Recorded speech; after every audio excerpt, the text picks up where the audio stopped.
Welcome to the party. I'm not here right now, but I want you to listen very carefully. These guys are very funny, so pay attention. Enough talk. It's showtime.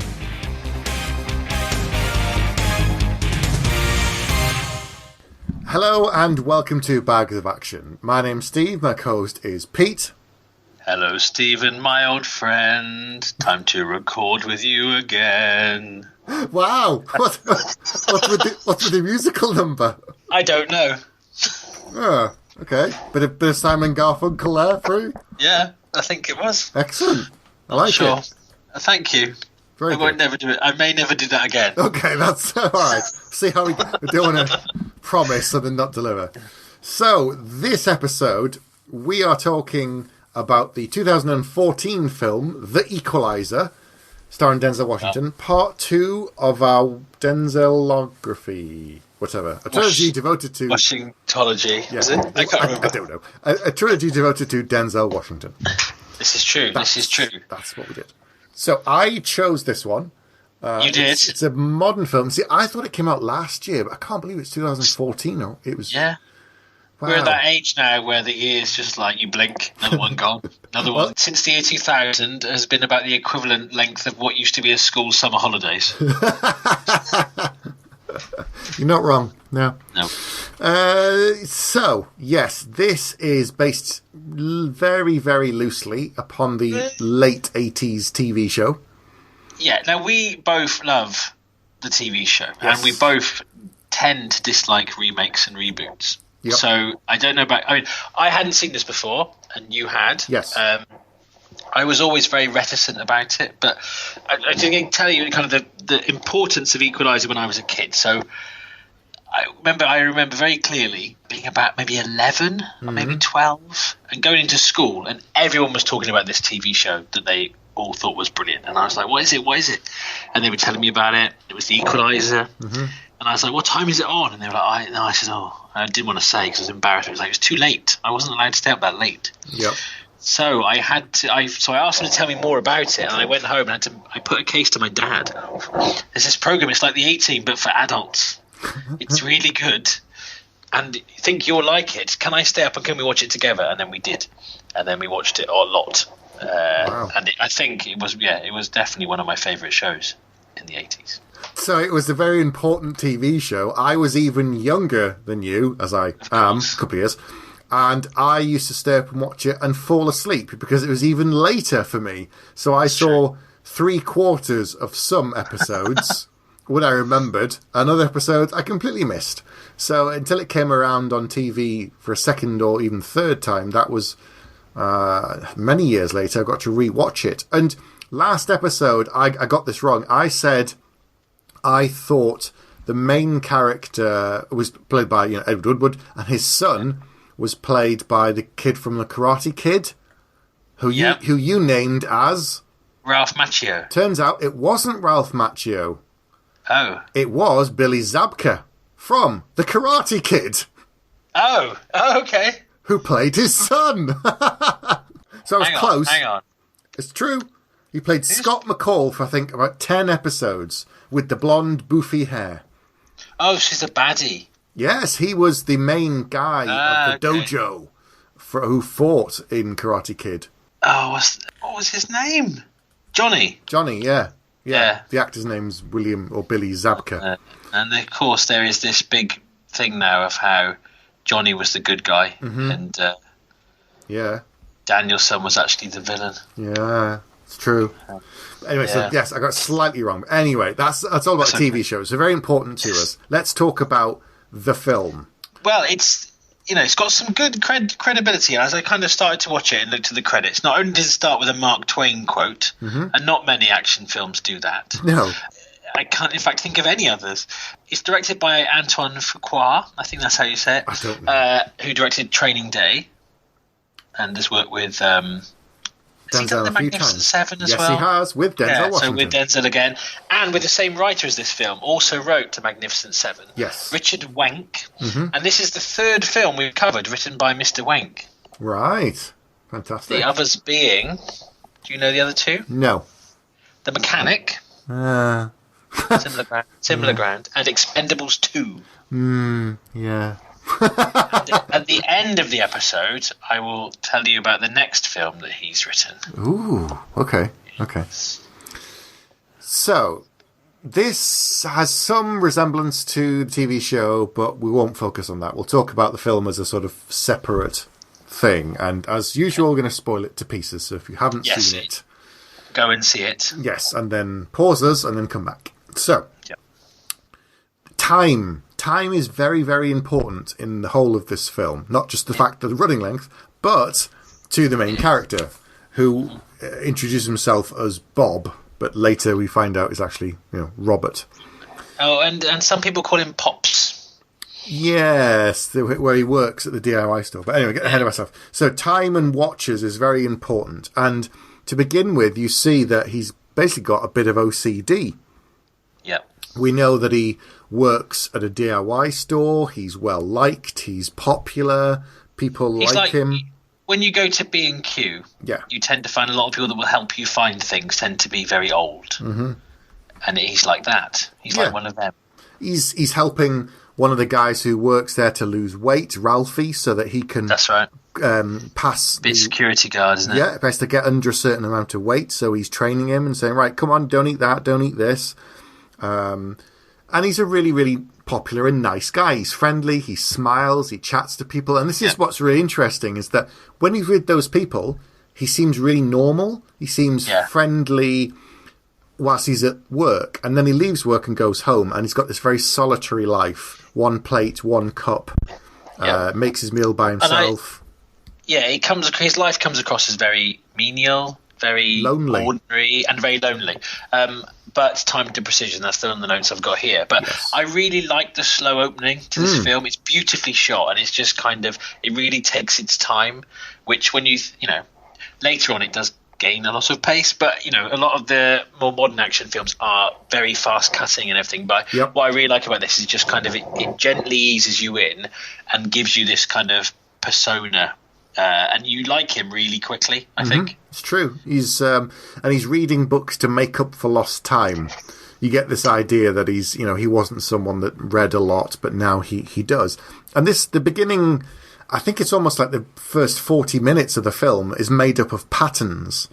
And and it ties in very much with his OCD. And it's that thing of he goes out of his way to fix things just so he can have things back to how he liked them before, to fit in with his OCD. And it almost reminds me of that bit from As Good As It Gets, remember, where the awful character played by Jack Nicholson helps the nurse out, not because he likes her, not because he wants her to recover and do well and have a kid to get better. He just needs her to be at work making his pancakes, so that he can, so that his routine continues. Yeah, and you get a lot of that in this film. Now, some of it you could argue that he's doing it because he actually generally wants to help people, and I think he does. But equally, I think the routine is incredibly important to him, and he has to have it because some kind of semblance of whatever normality that passes for life for him. Yeah, no, I quite agree, and. It's interesting because it's not subtle really, but it's you start. I mean, because what if you're watching this film, the premise, and this is not a film about the intricate. It's not kind of a Mike Leigh OCD DIY man's exploration. Drama, about relationships. You know that we know this isn't bags of relationships. No, it's not. It's not. Some weeks maybe it should be. You're not. You know what's going to happen, kind of. So it gives you some kind of little hints, but it's really nicely done. So this is where we meet Hit Girl from Kick-Ass, Chloe Moretz. Alina, her character is called Alina. And he's like a father figure, and which I like. And I remember because it's weird now because obviously Robert McCall in this series, when we were kids, seemed very old, and he was a very old kind of leading man. I'm guessing Denzel's probably about the same age, but I don't think of him as old, possibly because I'm closer to his age. Yes. But he does have that father thing. Like you say, he's helping people at work, even though he's trying to convince them that he was in Gladys Knight and the Pips. I love that. They say, what did you do before this, Pops? And he goes, I was a pip. You were a pimp? No, a pip. As in Gladys Knight and the Pips. And he does the dance, and they're like, and the fact that comes back later as well. I didn't think that was going to be something that was brought back in near the end. It was funny, though. It was funny. Yeah.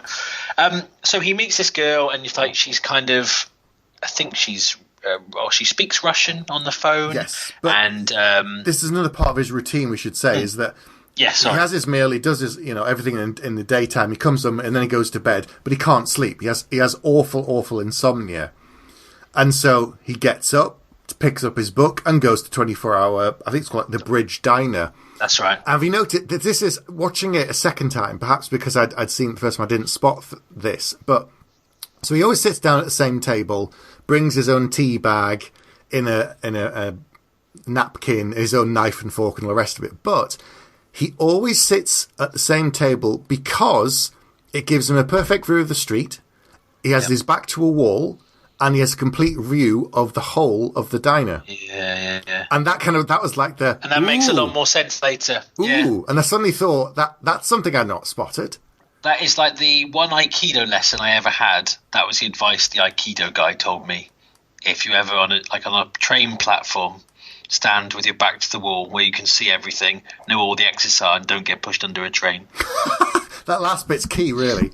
It is. And I have, to this day, I have yet to be pushed under a train. So it's obviously working. It has stayed with me. That one lesson was well worth the money. Exactly, it was. So you're right. This is part of his routine. And every night, or most nights, he sits down, he reads his book, and Alina comes in, he chats to her, and you understand, even though it's the first time that we're meeting them, they've been doing this for a while, because she says, how has he caught the fish yet? His book is Old Man of the Sea, I think, or something. Mm-hmm. And she starts talking to him about her music. That's right, because she started recording music, and he starts telling her about the story, and then... Again, in other films with less talented cast, this would have been a bit hokey, but it works here. So he starts talking about it's an old man in this book, and him and the fish, it's the end of his life, and he has to fight him to understand himself. And you're like, okay, maybe you're going to have an adversary soon.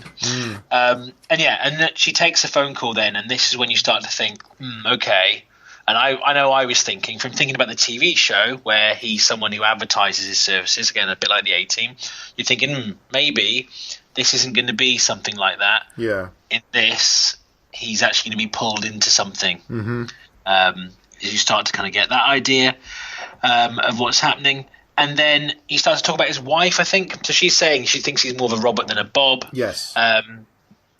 And then he tells her this whole thing, you can change your world, you can be a singer, because she's kind of been human trafficked, and she's, in the world of prostitution, and that's never really said, but it's at this point it's clear, because clear. I mean, it does as talking about the routines and things, it does the whole thing again. He goes to work, he comes home, right, he trains Ralphie, then he sits down again and he's reading another book, and then that's when she comes in and she's had a rough night and she's got a different wig on, and it's clear that you know what she's doing, what her job is, as it were.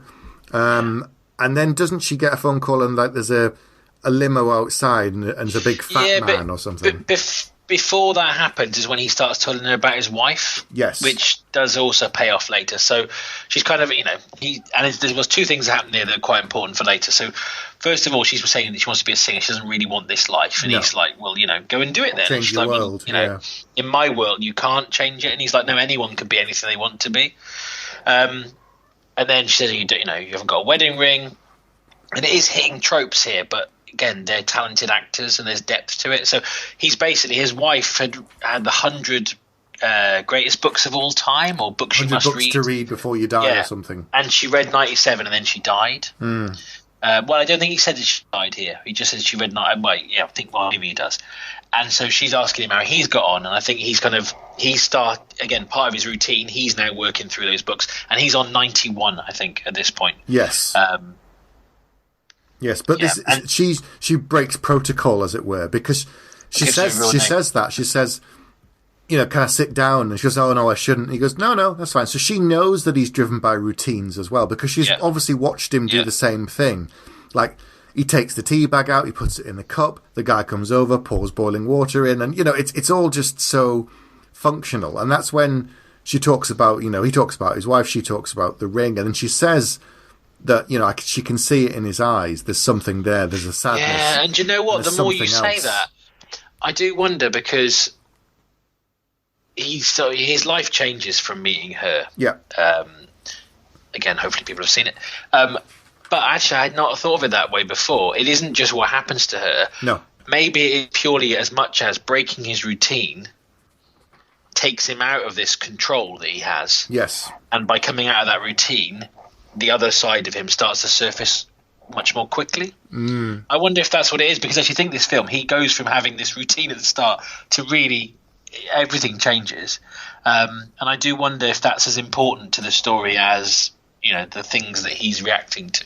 I think so. It's the whole kind of routine, timing, OCD, comfort out of this version of a life, because it's all predictable, and he knows it. Whereas what he did before, as we found out, was anything but predictable or comfortable. So yes, this is when she talks to him properly, and I think he walks. Essentially, he's walking her home. He's walking her. That's right, because she's let him know her real name. Yes. She's given him a CD of her music. So it's, again, they're both kind of. She's come out from the facade of her kind of false identity, and he has kind of let his guard down a bit. And then she's talking about the city and how much she likes it this time of night, and that's when we first meet the lovely man called Slavy. Yes. Who's essentially her pimp, I guess, for lack of a better word, who pulls up in a car. She's been dodging his calls all night, and he babbles something in Russian to her, slaps her across the face in front of Robert, and then dumps her in the car, gives him a card and says, oh, this girl's no good. Here, call this number. I'll give you a much better girl, and, she's trouble. And then they drive off, and he takes the card, and there's this awful fake smile he gives Slavy, and they drive off, and that's it. And you think, right, okay, is that it for now? Yeah, and then I think it jumps forward in time, or he goes through his routine again, possibly, because he ends up back in the diner, which I assumed was the next night. No, I think it's. I'm trying to remember what happens. I think because he goes into the diner and the guy tells him what's happened, but I'd assume that was the next night. Well, I think he's thinking about what to do, because we see him go home and he's lying there on his bed, and you get the feeling that he's thinking about doing something, but he doesn't. Yeah. Because he knows that doing it would risk things, it would expose him, and so he does nothing. And that's when he carries on his routine, goes there, and she's not there.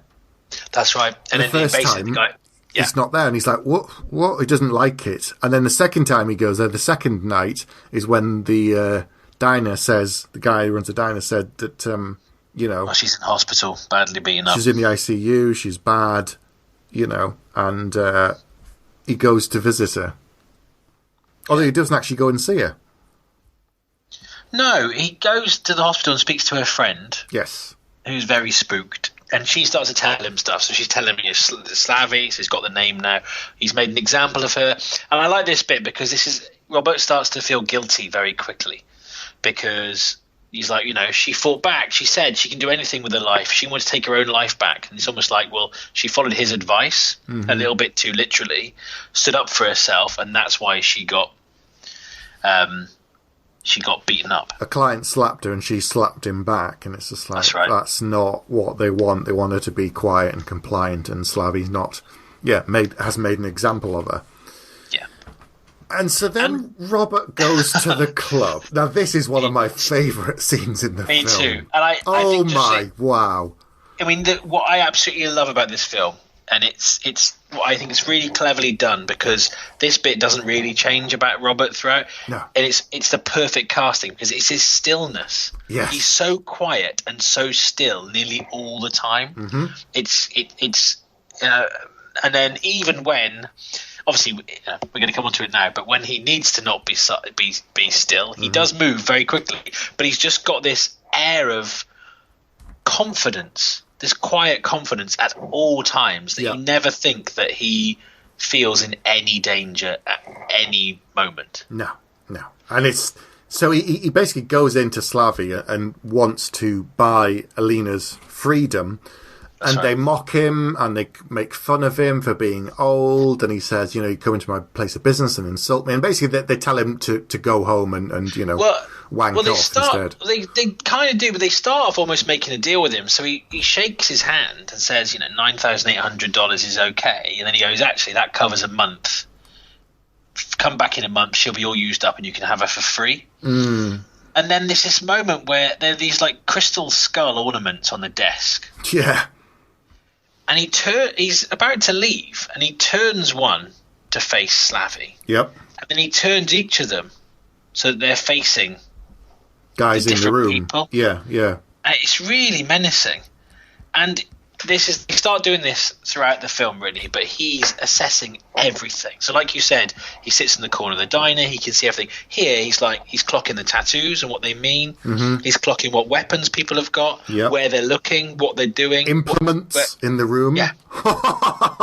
and I think he's probably even measuring the gap between people and the time it would take them to move. Yeah. So he does all of this, and they say basically tell him to bugger off, and he sort of says fine, takes the money, goes to the door, and then there's this OCD thing again, because he opens the door to leave and closes it, and then he opens and closes it like 3 or 4 times, and they're thinking, 3 times, I think. What is he doing? And that's when he turns around, starts his watch, and everything goes into slow-mo, and that's when he's doing the thing that you said. He clocks everything. He's thinking it through. He looks at... You don't see what he's doing, but you can see him thinking it all. But he just says out loud 16 seconds. Yeah, and you're like, what does that mean? And then he just goes for them, and it's amazing. Incredible. The guy comes from the gun, he takes the gun, he shoots Slavy in the neck, takes the knife off one guy, stabs another guy, slits another guy's throat, punches a shot glass through a guy's head. Yep. And probably the worst one is the awful guy with the tattoos and the long hair. And he has this corkscrew in each hand. Yeah. And Robert just takes him apart with the corkscrews. And it reminded me of John Wick, this film does in general, but it's ridiculously brutal, but it's such a contrast. This is the guy working at the Home Depot store, and he's very quiet and polite, and he's very, calm. And he's funny and personable. He is. And it's almost like, the whole thing with this is almost like, well, if you didn't do anything wrong, I wouldn't have to do this. Yeah. So, and he's counting time. I think then he realises that it's taken him 26 seconds, not 16. Yeah, and he's like, 9 seconds. Like, 9 seconds. Getting old. So that's the thing. That's the implication that, he's a lot slower. And but he's still that much quicker than they are. Yeah, and Slavy's like choking out his last breath. And he's like, who are you? And he's like, if you'd just taken the money. Then there's the thing of, she would have gone back to being there. She would have been fine. He could have gone back to his routine and everything would have been normal. Exactly. But he's just killed them so quickly. He has. And here, what I really liked is there's no one-liners. No. It's not that kind of film. Not at all. It's got the B-movie tropes of the whole revenge kind of thing, but it's done with a slightly different approach, which I like. And here's the clue that there's a lot more going on with him, in that you see his alarm for 2:30 in the night, and he's sound asleep. And he sleeps like a baby the whole night through. The first time we've seen him sleep. I didn't even pick that up. Did you not notice? No. Yeah, so he sleeps soundly. No insomnia. Absolute peace for the first night. Oh, gosh. So it's obviously that part of him that's restless. It's like... Oh, man, I love it even more. If he feeds that part, then he has a kind of peace. A kind of peace. That alone may have just given it an extra back. You see the stuff you notice in the second viewing for me. Yeah, totally. Then he goes back to work, and there's stuff on the news saying about gang-on-gang violence, and 5 people were killed, and all this sort of stuff. And actually, he does one because usually in these things, in our notes we've both written down all the one-liners. Yeah. And there is one in this film where because he's given some Pringles by Ralphie. Yeah. and he notices that he's got a cut on his hand. And he goes, "Oh, what happened?" He said, "Oh, I hit it on something stupid." That's right. The Russians have called in someone, a troubleshooter, to find out what's going on. I love the fact that he's called Teddy. Yes. It's not his real name, but that's what they call him. No. But anyway, I laughed at that. Ruxpin, they know him as. Yeah. But then it finds out that Ralphie's quit the job. He's quit the job. He didn't turn up. He didn't go for his security job test. And there again, that's another thing that not only all the work that he's put into Ralphie is upsetting him, but equally that's part of his routine. And Ralphie's no longer there. So he goes to find out what's going on. Meantime, Teddy. Yeah, I mean, I think before that, it kind of, because the interesting thing is like the news are talking about it, and Teddy has basically, he's got similar qualities to McCall. He starts to analyze things quite quickly as well, and they basically work out. They think it was 3 guys. Yeah, it's funny. And this was the point where you meet Frank, who is there's a lot of dodgy cops in this, but he's a dodgy cop that's working him. And I thought, I recognise him from Stranger Things. Yeah, David Harbour. He's excellent. But then I looked it up and I was like, and he's in I was like, oh my God, he's Elliot from Newsroom. And I'd watched Stranger Things, I'd watched Newsroom, and never at any point realised it was the same guy. Oh, right. I thought you knew. No, I didn't at all. And I was like, because he's pretty immersed in both those. But so Teddy is the guy who's brought in. He's brought in above the heads of everyone else in this kind of Russian community. He's an absolute monster. Yeah. Teddy's a maniac. It does actually. Yeah, I mean, it starts to remind me a bit of Daredevil, season 2 of Daredevil. This whole sequence here, but yeah, you're right. Ralphie has quit to go and work with his mother in her restaurant, fast food place. Yeah.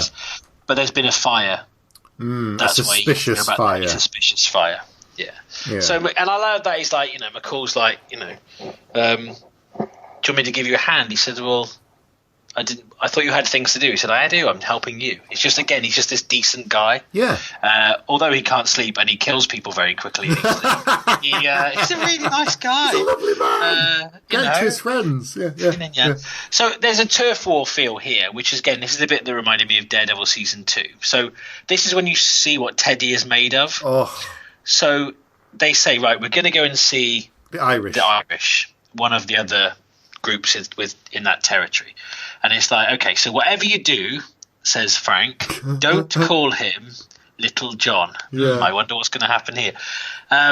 So he gets there, and the guys just, they're kind of squaring up to each other, and the guy's giving him, and it's basically like, okay, we give you, we let you give us 10% of your money or something for a certain amount of space. That doesn't work. You're working with the feds. The guy looks at him, really? And then he calls him Little John, and then he beats him senseless. Yeah. It's totally relentless. And then Frank's like, what the hell are you doing? What are you doing? And he's like, this is a message that says I'm here. Yeah. Meantime, though, he's also investigating the person at the club. He's beginning to realise that it's not one of the other groups, but he realises that it's a specialist killer. The Irish, the Italians, and the Armenians have all denied it because he did that to the Irish guy. And then Teddy starts to ask the friend from the hospital if she's seen the girl. Because she's disappeared. So Alina's disappeared. She got out of hospital, checked herself out, and so for a while, for a large chunk of this film now, the Alina character, played by Chloe Grace Moretz, just disappears. Which I found weird. Yeah. I found that really strange. If that's, I know it's not just about that. This is about him almost coming back to life. But hers is like the inciting incident that started all exactly. this. And then she disappears. Anyway. So there's a guy. Then we get to hear the voice of Pushkin. Don't know how long it took them to come with that surname. But he was the Russian head of the kind of Russian mob. Yep. And he's telling Teddy that, he needs to sort it. Whoever this new guy is with excellent skills, you've got to sort it because I've got 1 million barrels being delivered. But do it loud. Don't do this quietly. Make sure that everyone knows what's happened. And then you realise he's got photos of McCall, so he's found who he is, isn't he, at this point? He's been studying who's going in and out of the restaurant, and the only person that went in that never came out is McCall. So he sort of knows who he is. And there's a picture of him with her as well, I think, as they walked out. No. This is from the club. No, because okay. They said the data from the restaurant has gone missing, so we've got no pictures from inside, but he gets cameras from around the streets nearby, and that's when he finds that McCall's gone in but didn't come out, but they don't know who he is. It's just that this guy's a mystery. And Teddy wants him found and all the rest of it. And then we get to see McCall doing another favour for Ralphie. Yes. So, as we mentioned, there's been a fire, and then you start to realise it's a protection racket. And there are these two cops that are also crooked. They are more crooked cops. So they're there to collect money from the mother, and basically, if you keep paying up, there won't be any more fires. Mm-hmm. And then they go out. Do they go to leave? They go outside. They go outside to get in the car, and McCall's waiting for them in the shadows, and he says, "I'd like to report a crime." And they go, "Call 911," and get in the car. And then one of their cell phones rings, and he says, and they pick it up, and it's McCall on the phone. He goes, "Well, why don't I just tell you now? You're both two Boston police officers here." And they're like, "Wait, is that our guy?" And he said, "How did you get this number? It's really clever." It's just like, "How did you get the number?" I think he's like, "I know what," and he plays them footage of them extorting money. Mm-hmm. And so they go, "Well, okay, you've got evidence, but how many copies have you got?" And he's like, "I've only got one copy." It makes him look really stupid, doesn't it? I know, like, it really does. That's a great move, but they just don't know who he is. No. And then he just beats them up very, very quickly and very efficiently. Mm-hmm. And then it's this whole thing about and this is where you start to think, about his background, because he's almost like, you're supposed to protect and serve. And this happens a few times with cops, that he's very like, you've got a badge, you've got a duty, and you're not doing it. So and then what he says, right, okay, you've got to return the money to all of the others. To all other people. If not, then this will go on the news. Yeah. And then you see the cops with like a desiccated shoulder and a broken nose handing the money back to all of the people. Yeah, it's just bizarre. And then Ralphie comes back to work, which is just what McCall wanted. Yeah, it's much better. But some of the routine stuff had really gone over my head. Really? Because it hadn't. But now you talk about it, it's like, no. It makes perfect sense. So it's almost like protecting her meant she could still be at the diner, although she isn't at this point. And he'd gone back to her. No, I'd never thought of it like that before. Yeah. So he's actually equalising himself, like a graphic equalizer. No, stop it. So Teddy then questions the girl again. He does. Honest, this scene's awful. Oh, it's awful. Really, I mean, even before the awful end is the way he kind of. Yeah. He doesn't even hit her. He's he's just pushing very her. He's talking to her in a creepy fashion, and then he just kind of keeps like nudging her. But it's really just, it's like, it's a hint of what's going to come of violence, and she's petrified of him. The actress is fantastic in this scene. Yeah, she is. You really she fears for her life.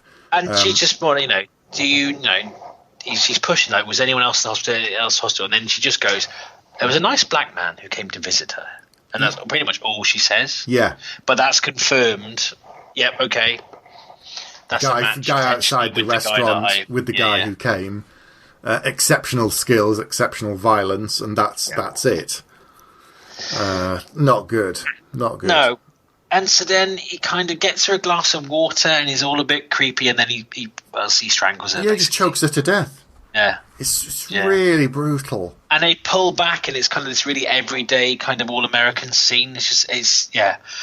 But at this point, later, this will be completely undone. But I've put here, are all the female characters victims? Is this a bit creepy and old-fashioned? But I guess it hits those kind of action movie tropes. But at this point, I was thinking, well, the only two female characters we've had are both human trafficking victims. One's been beaten up by a guy, and one's just been murdered by. Just wait. yes, they are. There's a good reversal coming later. Very good. Yeah, it is. It is. So McCall is playing baseball now with the team from work. Hooray! Yeah. So that's good. Yeah. Ralphie's passed the security guard test. He's there in his uniform. Everyone's chappy and smiling, and even McCall's smiling and chuffed for him. Yeah, it's all very good. It is, but I thought the next bit was a little bit of a convenient plot point. It's one of the few bits of the film that just felt a bit... Which bit? Unless I missed something. The robbery. Because it's just is it Ralphie's first day or certainly very early into his new job? Yes. And, basically, someone comes in with a gun and turns over one of the tills. But did you notice that it went into slow-mo again? Yeah, because he was working out whether to take him down or whether to not. And he was getting very, very close, and you got the feeling he was about to do it, when just in the peripheral of his vision, these two kids walk into the store, and then it goes back into normal speed, and then he just kind of goes, give him the money. Ring, give him the ring, give him the money. Yeah. And so he takes, and this is great. Although it did feel like a contrivance, I still liked it. So he's she's like, don't take my ring. I think my mother gave me this ring. He's like, no, and so he hands over the ring, and then he, calm as anything, just when the guy's walking out of the store, he follows him. He just follows him. Yeah. Looks at his number plate. Yep.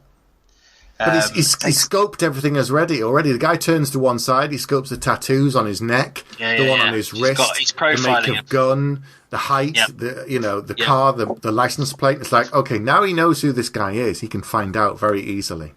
Very easily. And then when he goes back in, Ralphie's upset because he's just made it as a security guard, and the first thing that happens is that the store gets robbed. Not great for a LinkedIn profile. No. But then, of course, don't worry about it. This guy, I've just been speaking to the cops. Again, he's doing his research. This guy's, turned over 4 other stores, so don't worry about it. It's not you. It's just one of those things. And then he just walks into the store and takes a hammer off the sledgehammer. Picks up a sledgehammer off the shelf. Yep. And that's that. And then it kind of jumps forward to the next morning. Next morning, she looks in the till. My ring is back. And then you see the hammer being hung back. But he kind of cleans it and polishes it. And you're like, oh no. And I think that's what I really liked. I know we weren't going to talk too much about the series and the parallels and stuff. Yeah. But the two things here that made me go, okay, that feels like Robert McCall that I remember. Yeah. Is the thing with the mum in the fast food place where he's helping there, and this bit is just like these people that are kind of downtrodden, and he's just doing these things to help them. Yeah. And you don't see it. You don't need to see it. No, you don't need to see it. It's very clear what has happened. Yeah. Very clear. So then there's this really creepy bit where he's eating his dinner at home when he just stops and looks at his door, walks to the front door and opens it, and Teddy's coming up the stairs. And it's this awful false scene where they both know the other one is lying. Teddy's pretending to be a cop, saying... With his lovely American accent. No badge. Doesn't show him a badge. No. Doesn't say he's a police officer, but it's implied. Talks about, there was an attack at this restaurant. He goes, yes, I had dinner there that night. And he's like, why did you go there? Oh, I like broshki. Oh, well, there are 5 others closer. Well, I was meeting a friend. They're weighing each other up. Yeah. And then he basically leaves, and McCall now knows that Teddy knows where he lives. He'd shown him a picture of the strangled. Do you know this girl? And showed a picture of the strangled girl as kind of a threat. Mm-hmm.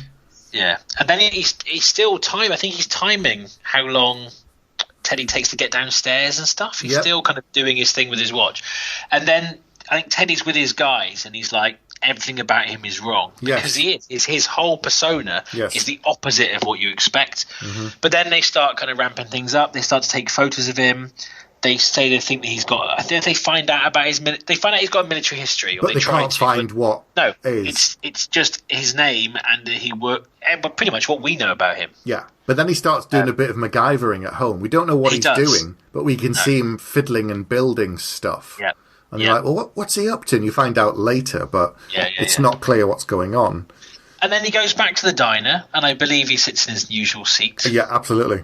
Yeah. which is, as you said, is a good thing, and it's a great moment because as you said, he's always working things out and looking things over, and this guy comes in, and I can't remember what he does. He's dressed like a construction guy. That's right. Like a high-vis vest on. Yeah.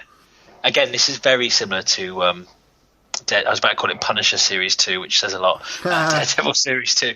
And then he just kind of says, is it just you and me? Or is anybody else going to join us? He's anyone like, else going to join us? He said, what do you mean? And he said, yeah, your hands are too soft. Yeah, you don't work construction because your hands are too smooth. And he's like, oh, okay, then let's just make this easy. And he pulls the gun. Teddy's watching across the road in a car with his, 4 guys. But no, and the first thing he does, and then as soon as that happens, he clicks his watch, which is almost like he's into work mode. And then he pretty much beats the guy with his book. Yeah, so he waits. A van goes past, blocking the view. He takes the guy out, takes the lights out by fusing the place. Shorts the power, that's right. So they can't see him. Don't know what's going on.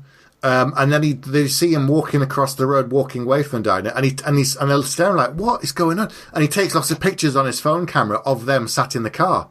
Yeah. So suddenly, for the first time, he's now taking a bunch of pictures of Teddy and all of the others sat in the car, and you're thinking, what is he doing? So they're like, okay, go after him, and they follow him. To go and kill him and make it. No, actually, Teddy says, "I want him alive."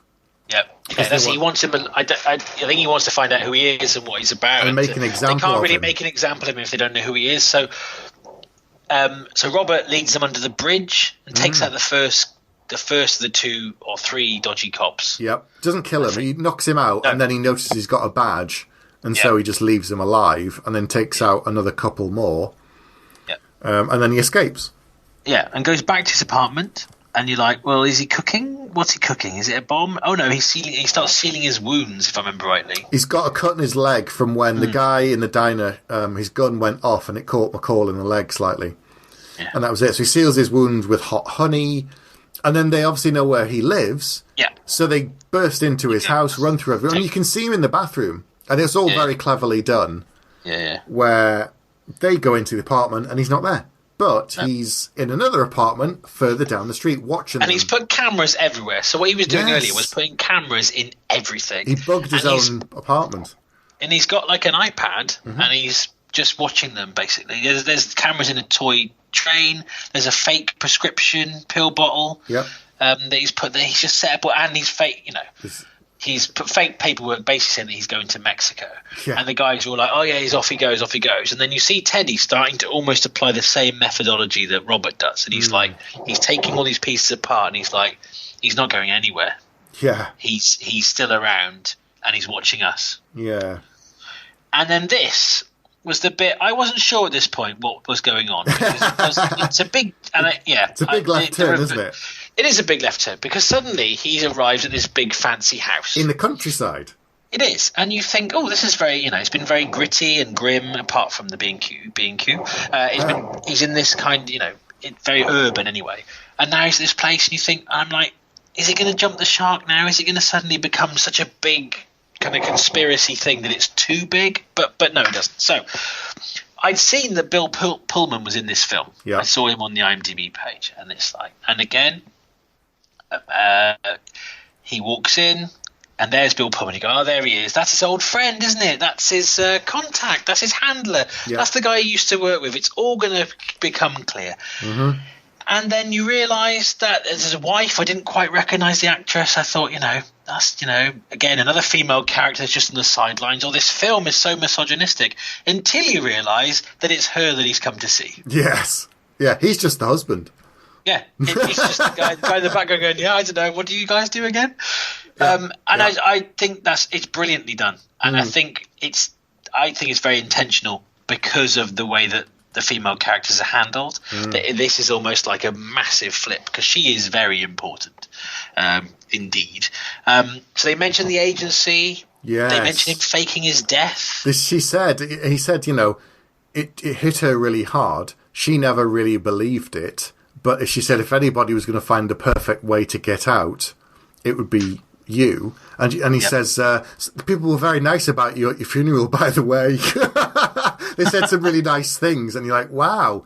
So essentially, he's faked his own death and got out. And until he'd contacted her later to say he was still alive, everyone else thought he was dead. So he's escaped that life. He has. And then he sat on the porch with Bill Pullman, sort of chatting away. And he's told her a little bit of what's going on, I think, at this point. And then the helicopter lands, and it all feels very... So she's obviously very, very high up in the CIA. Very. Yeah, indeed. Like deputy director level or something. Well, she says, I don't work for them anymore. I just do a bit of consulting. Consultancy, and I thought, hang on. With a helicopter if and a you big land house. in the middle of the lawn of your giant mansion in the countryside, in the middle of nowhere, and they just fly you in by chopper. She's on a good day rate. I reckon, yeah. But yeah, so she's got tons of info. She comes back in basically and just starts to tell him, again, it's exposition, but it's exposition that works. So she's like, you didn't just take out some pimps. You took out the Eastern board of the untouchable Russian mob.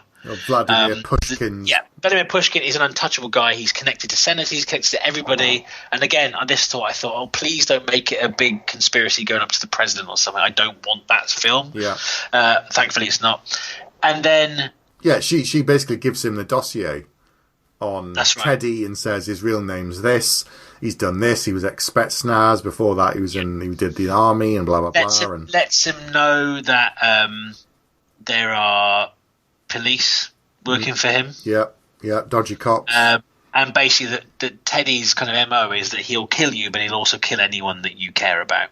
And he's killed two of the cops, and the third one's in the wind. Oh, that's right. Sorry, yes. David Harbour, who's disappeared. So he's killed two of the cops basically because he felt they were incompetent. He always wanted his own people brought in, and he was kind of using them as the first attempt, really. And then there's some interesting stuff then you find out about Robert. So...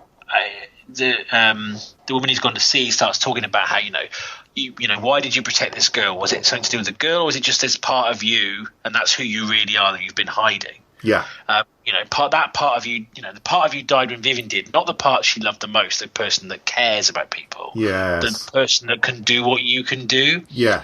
So why don't you go and be him? Be that guy. Be the guy that can do what you do. Yeah. And then it's a great thing. Then Bill Pullman walks back in and goes, did you manage to give him the help he wanted? He didn't want any help. He just wanted my permission.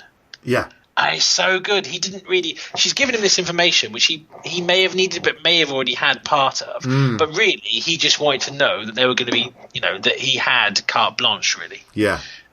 So it's just so well done. Because, to begin with, you're thinking... What is this scene for? I don't really get it. And why? And then, you find out more about his background. You find out he faked his own death. You realise that he's not there to talk to Bill Pullman. He's there to talk to her. She's the one with the power, and she's the one in charge. And she's the one who knows him. Bill Pullman's character doesn't really know him as well. It's blatantly clear that... He's obviously, been to the house for meals and stuff. Yeah, and you get the idea that... Real surface stuff. So the character's called Susan. So you get the idea that Robert and Susan have known each other a long time, and that they respect each other and they like each other. But equally, maybe she was friends with his wife more, and then after she died, they became friends or something. But you get this idea that they've got a long history, and it's done so well. Did you watch the TV series River that was on last year? No. Okay. Stellan Skarsgård, UK thing, but that was quite similar. His kind of commanding officer, he was very close to her, and her husband was always there doing the cooking in the background when he went to visit. It really reminded me of that. Right. Yeah. So it's just, he's basically there to ask permission. Yeah. And he's then going to be that other person again. Yep. That, who died, who retired. Who we've already seen quite a bit of, but I think he does take it. The gloves are off from this point on. Mm-hmm. They were only half on anyway. Yeah. But they're completely off. So the David Harbour character, Frank, is a nervous wreck. He's an absolute nervous wreck. So Teddy rings him because he's the one person left. Yep. He avoids the call, and then Robert finds him. Yes, he basically needs information from Frank and tortures him to get the information. Yeah, beats him up, cuffs him to his car, puts a hose pipe in it, and he just keeps saying, "Where's the girl?" Sure. He wants information on everything. He does. Everything to do with Pushkin. I'd put here is where is the girl? why isn't he making sure she's not dead? But I guess if she's gone missing, then it's not no one as knows important. where she is. But the good thing here is that age-old thing. It's like when you're doing any sort of negotiation, it's like don't be afraid to walk away. So he's asking him stuff about Pushkin, and then he just leaves him. Yeah. He's willing to kind of walk off. He's like, I'll be back. And he leaves him there choking to death. And then it quickly jumps. You don't see the conclusion of that. Then it jumps to a scene where he's posing as another dodgy cop with Frank. They go to meet this guy, the meatpacking plant. The rocky place. Yes. Meatpacking plant, but in the back they're laundering money. They are. For Pushkin. And basically, he's there posing as a dodgy cop with Frank saying, you need to move the money. Yeah, and I've put here, it's like, he strolls in. There's a room full of people with submachine guns. Yep. And he just walks in, and that's what I love about it. It's just cool and calm as anything. Mm-hmm. And so he's trying to work different angles. So he starts off with, we're working for Pushkin. Pushkin says to clear the place, but you can see that's not really working. No. So he asks Andre, who's the kind of head guy there, if he can have a look at his gun. Mm-hmm. Or he sort of recognises the gun, and it's so he just walks up and points it in his face, and he just flips it off him in a split second. Yeah, McCall grabs the gun off him. In his face, he's flipped it round and is pointing it back at him. Yeah. So he gets. Sorry, go on. Yeah, and just he gets the gun, and straight away he realises that they're all pointing guns at McCall, but McCall's not bothered. He's not really bothered at all. No, he's not. He's just like, well, you're the main guy here. I'm going to shoot you. Tell everyone to lie down. Yeah. And they do. And and then all the workers from the counterfeit money, he just starts paying them all off as they leave. Yeah, McCall's like, thank you, Mr. Pushkin. Thanks you for your service. And gives them each like a massive wad of cash. Like, there you are. Thank you. There you are. Thank you. Yeah, and thank you. Oh, thank you, sweetheart. Thank you. But he's so polite and friendly and sends them all off. Gets Frank to call it in. Yeah, but he handcuffs Frank to something, but he still starts really pushing at him. So he's like, you disrespected the badge, do the right thing, and he's pushing him. Yeah. To sort of almost go, well, I was a good cop, I can do more than this. He's really kind of playing with his emotions. Yeah. Yeah, and he pushes and basically says, prove you're a good cop still. So Frank, you get the idea that essentially Frank is going to testify and he confesses. Yeah. Because later on, it's kind of implied that he's been arrested to do with all of this, and he'll feed information in from his angle that will help shut down Pushkin. Yeah, he gives him a safety deposit box key. He goes and gets his passport, and he gets a USB with the evidence on it, I think, at this point. Yes, which he then emails to an agent at the FBI and said, "That's right. Did you enjoy your trip to the meat pan plant?" And he's like, "Who is this?" Yeah. He goes, follow the money. And he sent him. They've written "follow the money" on the money. Yeah. But it's like $100 million of fake money. Yeah, and he sent the files to the FBI. So now they've got Frank, they've got his testimony, they've got the money, and they've got a load of files from him. So what I like there as well, because before, like they said to Teri, don't do it quietly, kind of do it so people can, Yeah, do it loud. And in a way, Robert's doing the same thing. Oh yes, yeah. Yeah, because he's not. It's just the next great scene is like Teddy's in the restaurant. And he's got like the next kind of almost his new number two, and he's like, we're going to sort him out. We're going to take the guy down. We know what we're doing. We've brought in the best crew, and he nips off to the toilet. Yeah. And then Robert just walks in and just places down the guy's glasses, which are smashed and covered in blood. Yeah, and he goes, "Oh, he's not coming back." But that's what he says. You don't need to see it. No, you don't need to. You understand that he's killed a guy and he's just absolutely destroyed him. Yeah. But he's so calm, and he basically says, I can keep doing this. As you said, he says, brick by brick, dollar by dollar, I can take the whole thing apart. Or you can tell your boss to just leave. Yeah, and close it down, and we'll leave it. It does sound ridiculous that one guy is saying that, and yet he's just taken out $100 million, killed a dozen guys, got another half dozen arrested. Without really breaking a sweat. Yeah. Yeah, it's crazy, isn't it? And Teddy obviously doesn't go for that. So and again, Robert is trying to he's telling him about this boy who maybe killed their adopted father, and he starts calling him by his real name, Nikolai. Yep. Just like, you've been looking into me, found nothing. I've been looking into you, and I know where you lived as a child. And there's this great thing where, the Teddy character, is Nikolai is obviously dangerous. We've seen him do some horrible things to some of the other characters, kill people and torture them and beat them up. And he's a bad guy. However, he then tries to play it cool and calm and says to McCall, I look at you and I see nothing. You're like lint or a bottle cap and blah, blah, blah. And McCall tells him the story of his own biography. And he uses it back at him. Yeah, but then he does this really great thing. He says, you ask me, Teddy, what do I see when I look at you? And he says, what do you see when you look at me? And like the smile and the joviality and all the rest of it trickles off his face, off Denzel's face. And there's nothing. There's just nothing there. And equally, whenever he's really, really violent, whenever he's doing all of this thing, apart from the one-liner later, there's nothing there. There's no hatred. There's no fear. There's no smiling. There's just nothing. And that's the kind of thing that he doesn't exist. Yeah. And he says, he gives me his phone number to say, if you change your mind. Yeah. But he says, there's a person I used to be. Because Teddy's kind of mocking him for being sentimental. Yeah.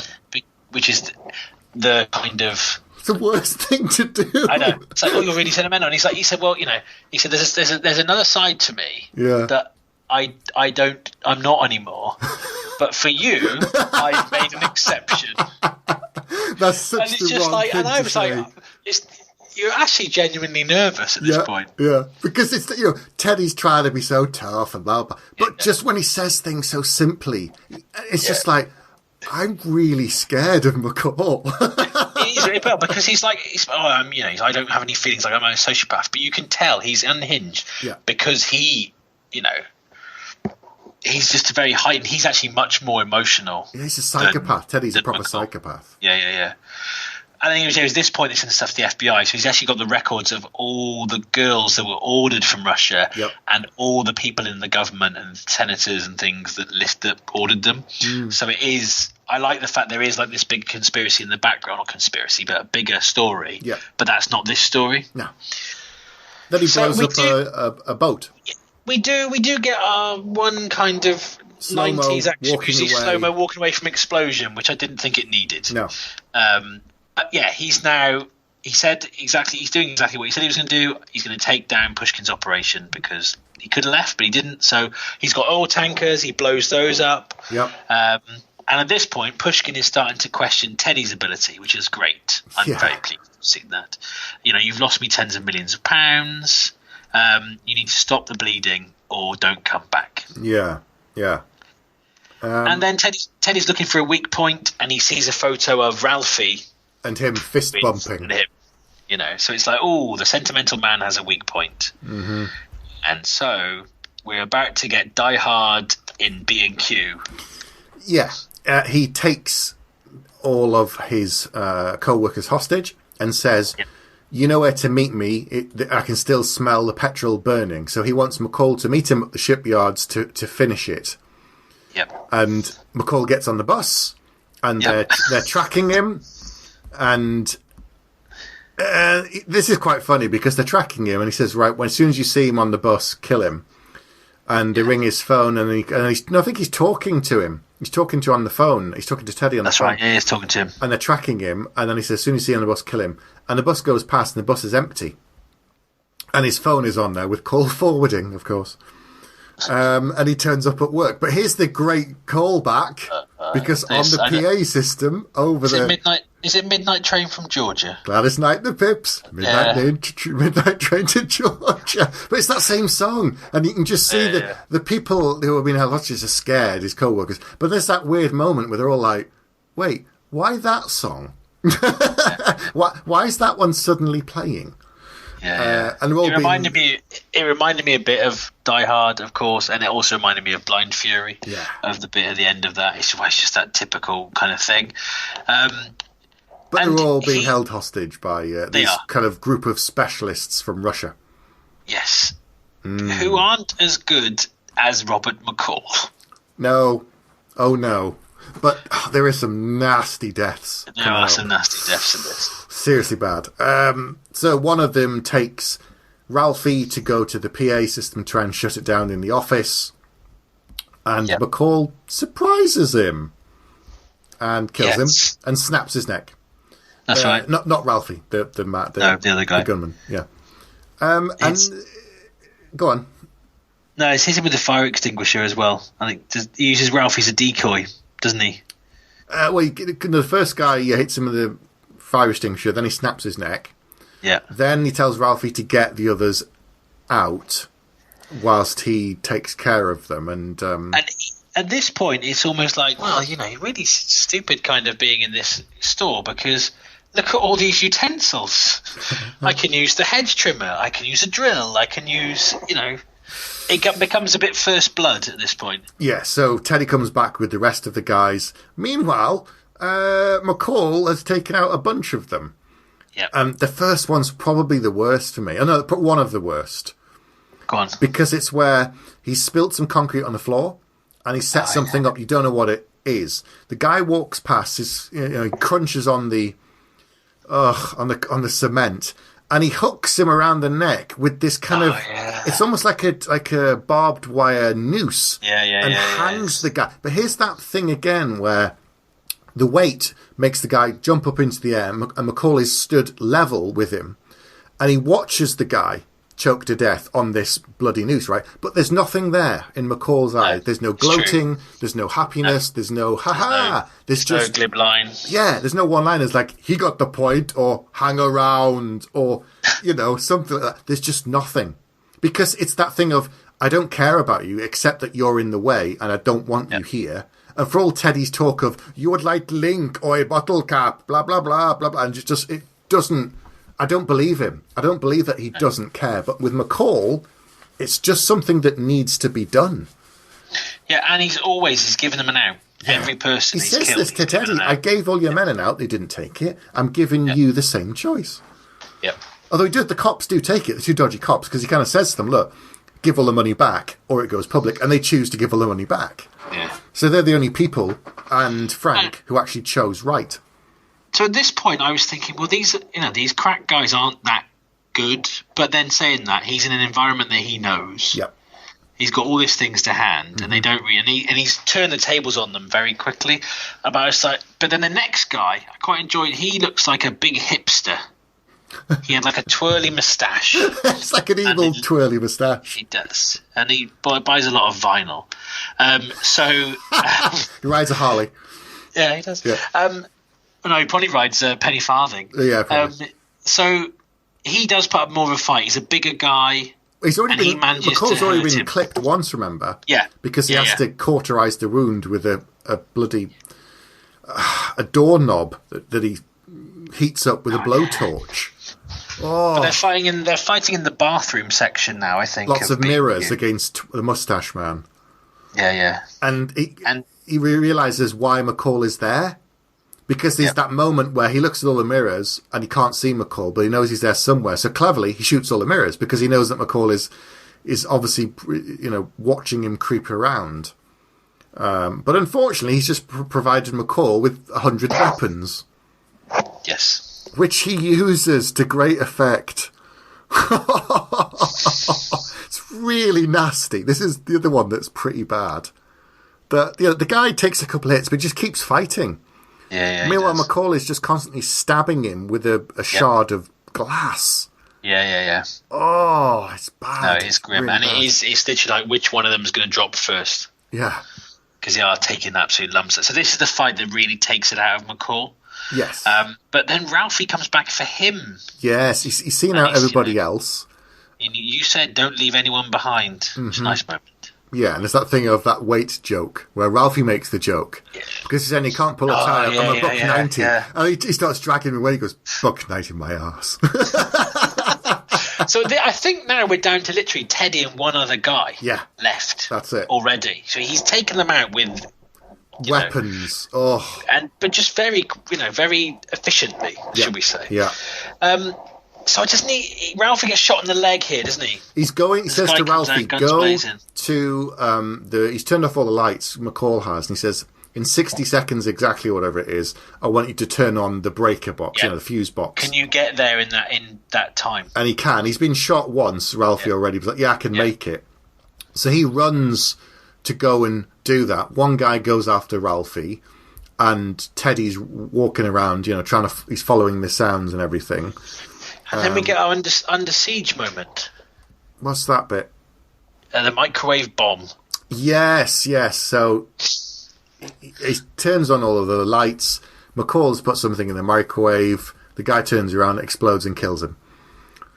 And then there's only him and Teddy left. But Teddy's been following Ralphie. He has followed the trail of blood, and also just to make it a little bit more atmospheric, the explosion has set off the sprinklers, so it looks like it's raining. Yes. And he can see Ralphie in the office, even though Ralphie's locked the door, and he's got the gun. Yeah. Ralphie has a gun, but he's petrified. He's never shot anyone before. His hands are shaking. He's really scared, but in fear of his life. And then something comes through the window, and I thought he'd been shot. At first I thought, oh God, they've shot Ralphie. I'd forgotten this part. But then he looks at it, and it's not a bullet that's sticking out the wall. It's a nail, and it's got blood on it. And that's when Teddy turns around, and McCall comes out through the rain, carrying what looks like a shotgun. It's not a shotgun. It's not a shotgun. It's a nail gun. Oh. Which again reminds me, is it Lethal Weapon 3? Yes. Yeah, with the nail gun. In the house. So, but it's a little bit cringy, but it's still very good. He's suddenly gone from being this pops, working in the store, to in the same store, but walking in slow-mo in the fake rain while firing a nail gun. And Teddy's like, no, I'm fine, I can get up. And he just keeps putting them in him. McCall keeps shooting him with nails. Oh. And Teddy's lost it now. He's literally just going, "Who are you? Who are you?" Because they don't know who he is. They still haven't worked out who he is. And McCall, no one-liner, get to the point or anything. But he gets it. I was a little bit disappointed at how easy it was for him to kill Teddy, but I guess he just stripped him down bit by bit, removed all of his people, and just removed his power from him. So it's actually very powerful. But he gets to him. And I think at this point, it's kind of like everyone he's killed has been this cause and effect. But he's almost got this kind of moment of like he's just silently looking at him, and it's almost like this kill will be cold-blooded. Yeah. And will he go back to that next step? And without even just puts one in Teddy's head or in his throat. His throat, isn't it? Yeah. That's right. He puts the nail gun right against Teddy's throat and just pulls the trigger and kills him. And so then we have is it finished? We have a flash forward 3 days to Moscow. And this, palace. A bit of me, I was a bit like, oh, really? But actually, it's really good. So Pushkin's having a shower. But it's not just a house. It's like a palatial palace. It's like Buckingham Palace. It's enormous. And it's covered with armed guards, with guns, with security, with gates and everything. You can see it all. In another film, you'd have a 20-minute sequence of him getting in there. Yeah. But you don't need that. I think one of the things I like about this film is the things they don't show work really well. Because he's getting out of the shower and McCall's just sat there. Yeah. With a gun. And he's like, what do you want? I wanted the head of the snake. Yeah. And it's like, what do you gain from my death? Peace. He said, well, peace can be a price. You can. What money do you want? Yeah, exactly. It's almost putting everything. This puts him, you think, back to where he was at the start of the film. However, let's see. And then he set it up to electrocute him. So this is a bit like the mechanic. But it's that thing of he said, when he says peace, what does he get? A good night's sleep. That's true. Goes back to that thing of because when he did that first bit of violence, he could sleep because he had peace. So doing all of this, he's going to sleep for a week.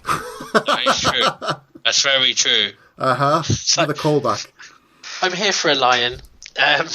So he sets it up so that he's got the taps running and stuff. So basically the guy's electrocuted so it looks like an accident. So there's no, I guess, international incident caused by this. No. But he has taken down the whole of the Russian mob.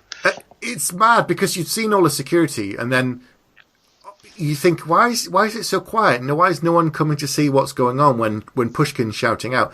And as he walks through the house, down the stairs, every room, every bit he goes past, there's a dead body. That you understand that he's killed everybody quietly on his way in, and now we see him walking past all of the bodies on the way out. And it's just so well done that you don't have to see him kill everybody. It's done. And then he goes home And then we see the girl and think, phew, she's actually still in this film. Yeah. And she's okay, but she's reinvented herself. She's gone back to school. She's got a day job, a normal job. She's reading a book. Yeah. Don't know which book in the 100 it is, but she's reading a book. And she's like, oh, somebody left me $9,800 and a ticket out of town at my bedside. It's like, all right, okay. And then she goes, I just wanted to thank you because you were right. Anyone can be whatever they want to be. Yeah. Which is really clever because that's his kind of guilty thing he shouldn't have almost said to her and whatever. But actually, anyone can be whatever they want to be. I guess apart from him. Yes. In a way, because he has to be this machine, almost. He's trying to be this other thing, but he can't. It's like not a real person. He's got tics and OCD and friends and all the rest of it, but it's all part of a facade, really. That he's trying to be that other person that died when his wife died. About this bit then, it's like, so I was like, don't really like reboots, don't like remakes, but this last bit did make me kind of applaud because Go on. Then you see him putting up his advert. On the interwebs. Yes, Didn't have interwebs where the CVs was going on. Not circled in the newspaper like it used to be. No. And what did it say? What did the advert say, Pete? I don't know. I've written it I don't down. know the exact wording. Go on. It's exact wording from the original. Exact wording from the original. Yeah. It says, "Odds against you, nowhere to turn." And then in the original, it said, "Call Equalizer," and they give you a phone number. This one just said, "Odds against you, nowhere to turn." It's like a posting board, and someone has written, "I need help. I'm in trouble, and can you help?" And he just writes, "Yes," and closes the laptop. I'm like, wow, it's a bit brief, but okay. Credits roll.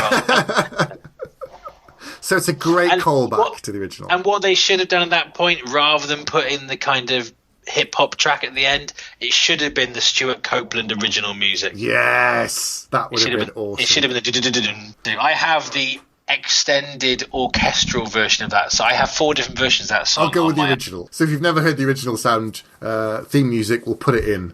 It is quite similar to the theme music to the cartoon Drones. But that's also by Stuart Copeland. Oh, okay. Remember Drone? Or was it Drones or Ewoks? No, Drones. It was the Star Wars cartoon. Oh, right, okay. But it's such a good theme tune. We'll put it in. Up there with John Carpenter themes.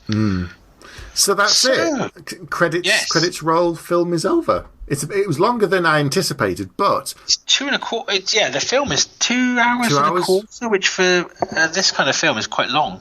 But I like the fact that it had that slow beginning. Not because it was boring, but it set up things in a way that made sense with the routines and the patterns and all the rest of it. So, I liked it.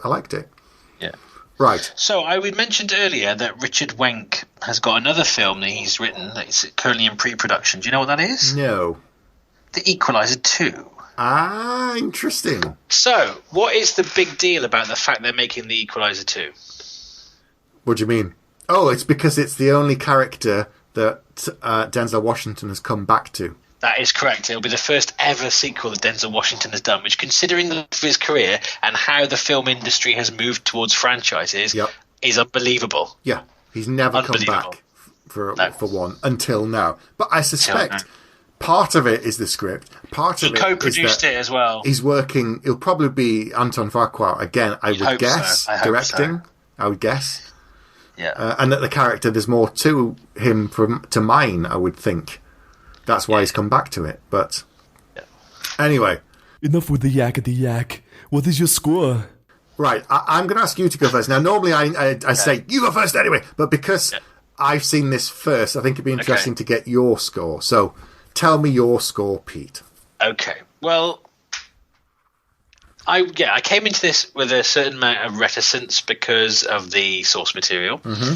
However, I like the director's other work, and I do like Denzel Washington a lot. So kind of balance itself out. Now, one of the things when I was a kid was I was always a little bit frightened of McCall, but I respected him a bit like a parent or like a head teacher. Yeah. Do you know what I mean? That kind of authority figure that you do like them, but you're also intimidated by him. Yeah.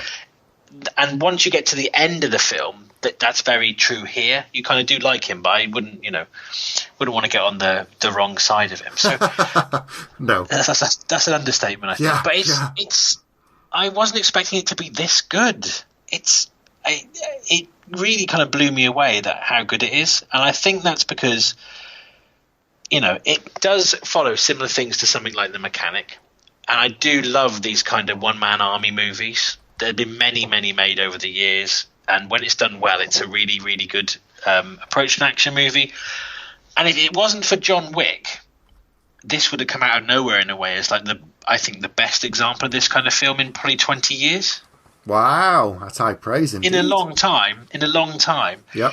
And I think it's because it's got the B-movie sensibilities, but with the acting and directing talent that are a higher level again. Mm-hmm. And it's that combination. But it didn't do the kind of Expendables. It didn't do the kind of tongue-in-cheek thing. This could have been horrendously kind of Starsky and Hutch kind of. Do you know what I mean? Yeah, definitely. But it was done very straight and very serious. Mm. I'm wrestling now because I've got 2 scores in my head and I don't know which one to say. Hang on. Do you know what? I'm going to give it 5 bags. Wow, 5 bags. Because I had it on I'd written here as a strong 4, mm-hmm. whereas obviously John Wick we gave a 5. I believe we both gave that a 5. Yes, we did. And I kind of thought, well, it's not. There's a couple of bits in here that were a little bit didn't quite work, but it was actually you talking tonight and reminding me about the OCD stuff, mm-hmm. the kind of person that he's hidden and stuff, those levels, and that reversal when he goes to see the woman from the agency. Yeah, Susan. Yeah. I think those things in themselves give it that extra bag. Mm. They elevate it from being – certainly I had that kind of edge of your seat, kind of almost a feeling, like a physical feeling in my stomach while watching it that I was just, which you don't get anymore because, as a teenager, I'd go, oh, yeah, kill them all, kill everybody. And now I'm like, well, you're still killing all these people. I know they're bad people, but shouldn't there be some kind of trial? Yeah. Or, because you know what it's like, as you get older, you slightly, you temper that kind of stuff. But then it's just so well done. Mm. I think again, his stillness and everything, it's kind of, I haven't enjoyed a modern action film this much, well, probably since John Wick, since Dredd, and they're the other films that we gave 5 bags to. So I don't see, I think it would be rude not to. Okay. Wow. So I'm going to give it 5. Excellent. But I'm very, very surprised that's what I've done. Good. So, seeing it a second time is interesting. I think I watched it last year or even, it must have been last year or so it's been a while. I spotted things I'd missed the first time around, as I pointed out to you, like the good night's sleep and things. There's some great surprises in here. They pull the rug under you from sometimes. The Bill Pullman, you think, oh, well, he's going to be like the Control character. He's going to be his key guy. And he's like, nope, he's got a very small part. He's not the main contact. He's not really friends with McCall either. Doesn't really know him. And it's, and it was the Melissa Leo actress, her character Susan, who knew him. So there's some of that. Now, you could argue that the inciting incident that sets it all off is a bit twitchy, is a bit odd. That it's, But I think, when you explained it tonight, it's not about that. Yeah. It's not, that's just, at some point this is going to happen. Mm. So whether it was, because, what I was saying was that a girl gets hurt and therefore it gives the male character motivation to go and do the thing. However, it wasn't always, it could have been something else. Equally, we know that Ralphie's mum got hit in terms of being blackmailed. That set him off, and he took out the cops. If he'd found out what Frank was doing, that would have set him off. So it was always there under the surface, and something would have pushed him over because he couldn't keep going on pretending that he wasn't this other person forever. So the fact that the Lena character got beat and that, is almost incidental in terms of she was part of his routine. He needed her to be there and she wasn't. And he was obviously caring about her and Ralphie and everybody at work. Yeah. So I was surprised by this film, like you, about how much I enjoyed it. I think the first time I saw it, I thought, it was all right, But seeing it a second time, I really appreciated it. There's a lot going on. There's all of the subtleties. There's the really brutal action, which is done incredibly well because it just looks really, really nasty. It's the same as in John Wick. It's very efficient. The fight scene he has in the club where he kills the 5 guys, McCall does it in 20 seconds, but it's so precise and it's very, very like ballet almost, the way he moves. So just a solid action film, as you say, and one of the better ones, like Dredd, like John Wick, in the last 15 years, maybe? Yeah. Since the millennium. So I'm also surprised, but I'm also going to give it 5 bags. Here we are. Look at that. Yeah, it was that good. It really was that good. And this is both of us having huge amounts of nostalgia and strong feelings for the original. I'd never thought I'd give 5 bags to a remake. No, not me. Yeah, that's high praise indeed. I'm going to watch it again. You watch all the bits that I've mentioned right now. But I'm going to watch it again. Cool. I may watch it with my dad. Well, plenty of bags. He might enjoy it if he likes his. If he can stay awake. If he can stay awake that long, yes. Okay. Yeah, it's 2 hours and a bit. Okay. So that's The Equalizer. A surprise to Pete and surprising to me in how much I enjoyed it compared to the first time. In a way, I didn't think I would, but a really, really good film. And as we said, one of 3 films that we've both given 5 stars to, a modern, and it's modern as well. It's a modern action film, so fantastic film. Go and see. In fact, just thinking about it, they all have been. Yeah, Dredd, this, and John Wick. Yeah, very modern ones. Yeah, there you go. So that's it for this episode. Anyway, so let us know if you've seen The Equalizer. If you haven't, go and watch it, and then tell us what you think of it. Get in touch with us on Twitter at Bags of Action. You can email us, bagsofaction@gmail.com. Come onto the Facebook group and chat to us and all of the fans of action about these films. Yes, got a problem at odds against you. Call Bags of Action. For a film discussion and nothing else. Yes, nothing more. No. We can't do anything more for you. We've hung up our Spurs. Clogs. Yeah, clog-shaped Spurs. That's it. Glocks, not clogs. I thought you said clogs. Yes, that's me. I'm the 18th century Dutch killer. I did wonder. No, Glocks. They're guns, aren't they? I don't know. I take your word for it. Clogmaster. Okay. It feels like time I started by singing and I'm ending with you thinking it was clogs. So it's time to let's go. Finish. It is time to go. Good night. Good night. You have been listening to Bags of Action. You'd better stick around for the next episode, because if you're lying, I'll be back.